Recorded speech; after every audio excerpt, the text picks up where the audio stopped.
Good morning, good afternoon, good night. I'm Blackbright and I'm broadcasting out of the UK. And I call this video, Who is that face in the office? Because the Home Office have their own immigration officers, which they're offering to private organisations, local borough council, the health service, private institutions. And they're being paid £55.25p an hour. An hour. £55. Over to £55. Anyway, these officials, these immigration officials are on site. They're in the job centre, they're in the workplace, they're in the NHS, they're in the health service. You might ask yourself, why would they be in the NHS or the local borough council? Because they're not going to try to employ illegal immigrants or undocumented immigrants, I should say. Well, this is because when the NHS is a kind of a bureaucracy. So when things like the NHS or the local borough council, they employ staff, they look at their credentials, they look at their qualifications, and then they look at their passport to make sure, or their entry documents to make sure that they are legitimately who they say they are. So they probably look at the face, they look at the date of birth, and they look at the application and they say, yes, this person is patients, whatever, and date of birth, yeah, correlates with the information. That's enough. And they give them back the passport after taking a photocopy of it, because they look at the front page. They don't look at the whole document, of course. They just look at the front page, because I know, because I take a photograph of that in my job.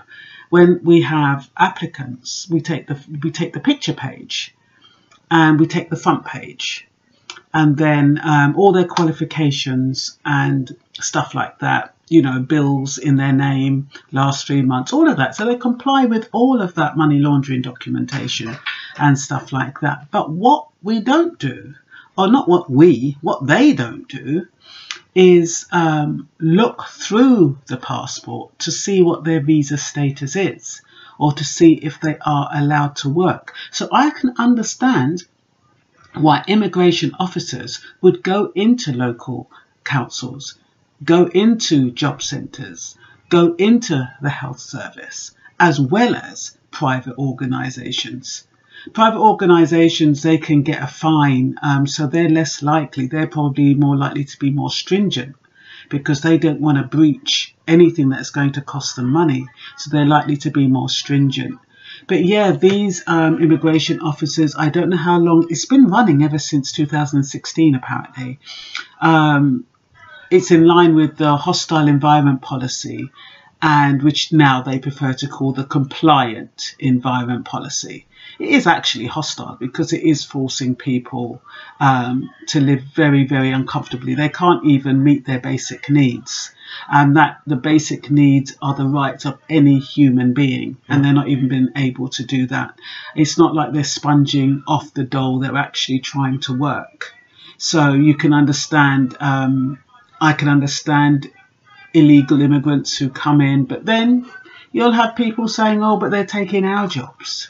You know, they're taking our jobs, so why should they be allowed to work illegally, and they're taking our jobs? So you can't really win. On the one hand, you can argue that, you know, the fact that they're here and they're working, they're not sponging off the state, and on another hand, you'll say, okay, they're taking our jobs, so they shouldn't be allowed to do that. What was I going to say? I don't know who pays that £55. I don't know if it's the organisation, because that is a lot of money to pay out. I doubt the NHS or any local government would have a budget to pay out that kind of money. I don't know how long they stay in the organisation for, but yeah, I remember we had an audit where people came in and they looked at all the records and stuff. Maybe that was a part of it. Who knows? We don't know who these strange faces are. We see strange, unless you're a very small company. But you see strange faces come into your organisation and you think, who's that? And they might just say, oh, it's a HR officer, it could be a consultant, it could be new employee, could be trainee, could be work experience, could be anything. You're not going to know that. Anyway, I think that's all I'm going to say for now. Make sure I haven't forgotten anything. Yeah, I think that's it.